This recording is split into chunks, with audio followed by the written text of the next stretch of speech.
Welcome to 11 chords. In this section, we're going to be talking about 11 chords, the structure and how you can use them and everything.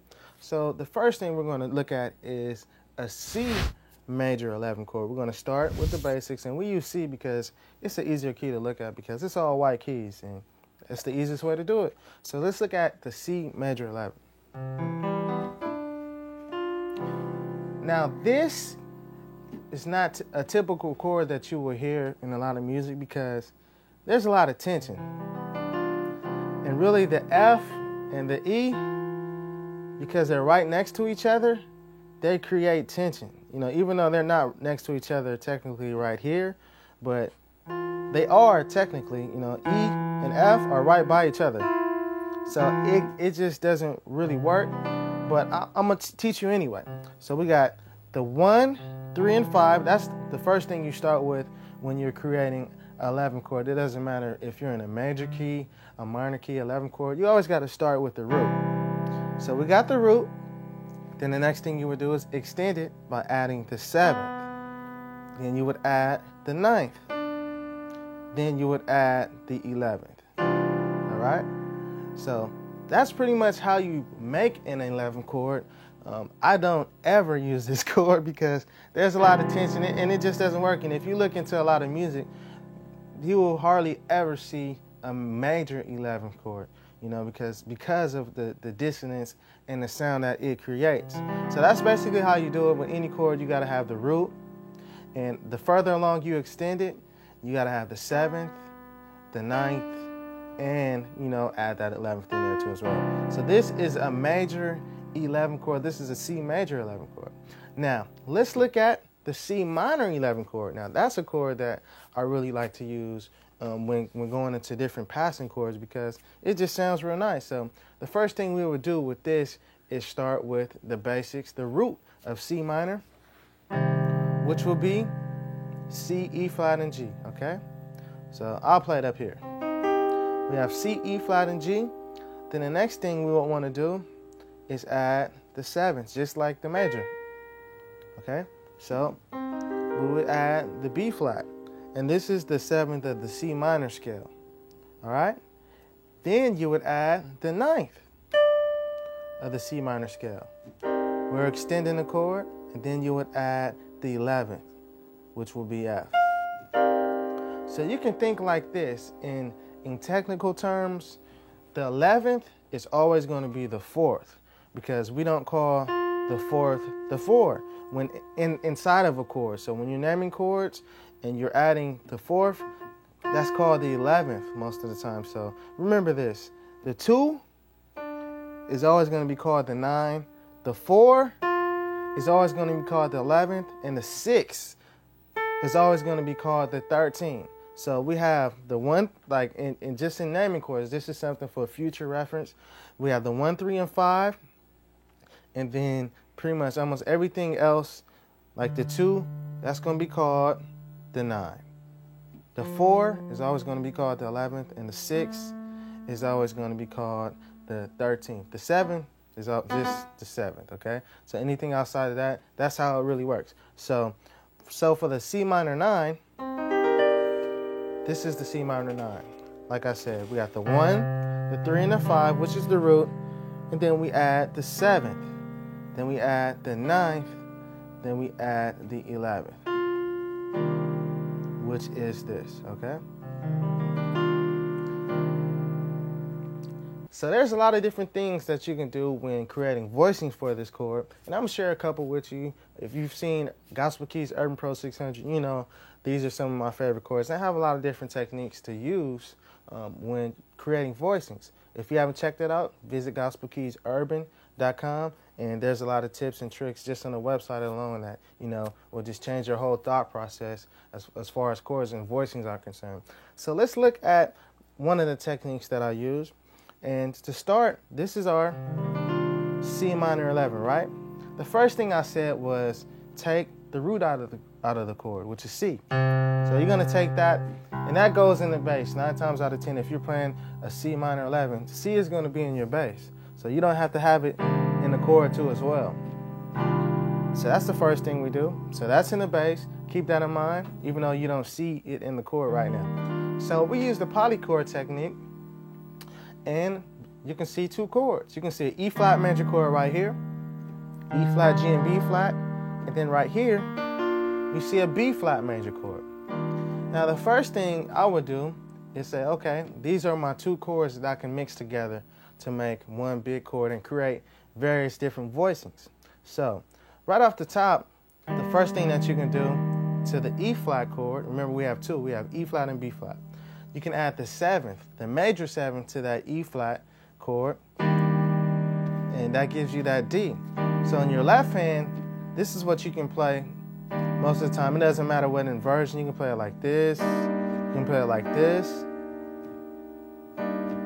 But this is how your left hand is going to be rooted to create different voicings. So what you're going to be doing is mixing and matching this chord in your left hand. It can be in this inversion. We can move it up and play this inversion. You can mix it up and play this inversion. But for your left hand, this is what's going to be played. Now, as far as your right hand is concerned, we have the B flat major chord. You can play it in root position. You can play it in first inversion. You can play it in second inversion. But the idea is that you have different inversions for your right hand. You have different inversions of this chord in your left hand. All you do is mix and match and combine. You can play it like this. Okay? That gives you a different voice. And you can play it like this. And just by keeping the left hand right here, that creates a different voicing. You can actually move this voicing in your left hand to this inversion. You can actually move the G up here, and you can move the E flat up here and play it in this inversion. You can play a B flat chord right here. Okay?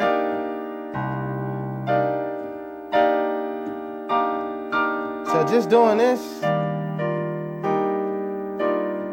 just gives you all different types of voicings. And when I'm off the 11th, the minor 11th, that's really what I use. I use the left hand, some type of major 7 in my left hand, using the same concept. And then in my right hand, most of the time, it's going to be some type of major triad chord or minor triad chord when mixing and matching different voices. It will be major with this minor 11th, but when you get into 13s and everything, sometimes the triad chord will be minor. But for the most part, when doing a lot of these two-hand chord voicings, just know that the right hand is going to be some type of triad chord most of the time, depending on the type of voicing that you're using. But that concept alone will create a lot of different voicings for you, just mixing and matching that major 7 in your left hand and the major triad chords in your right. So that's it pretty much for the minor 11 chord. But what I'm going to do now, I'm going to take you to the key of F, and we're going to use that same application so you can actually see how to do it in different keys as well. So let's look at it. So the first thing we're going to do, we're going to start with the root chord. So if we're looking at the F minor 11, what's the 1, 3, and 5 of the F minor scale? I'll give you some time to think about it. All right? It would be F, A flat, and C. This is the root. This is the F minor chord. Now what you would do, you would add the 7th, you would add the 9, and then you would add the 11th. Okay? Now, this is our F minor 11. So the first thing we do is take that F and put it in the bass. So now we're left with this. And if we actually look at it, we have two different chords. We have the A flat major chord, and we have the E flat major chord. Okay? So an easier way to actually figure out what the two chords will be is after you take that bass out, you take the root out and put it in the bass. What you would do is say, okay, what's my first note? That's what type of major chord you would play. So the first note that's in the chord after you remove the root, that would be an A flat. All right, so that's the A flat major chord.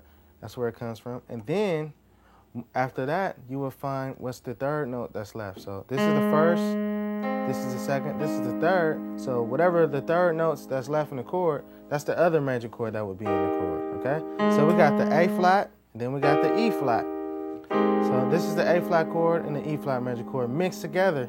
That's creating this F minor 11. All right. So what I said was, in the left hand, what we would do is add the seventh, the major seventh of that A flat, and then in the right hand, just play the E flat major triad. So what we do, we just mix and match these chords.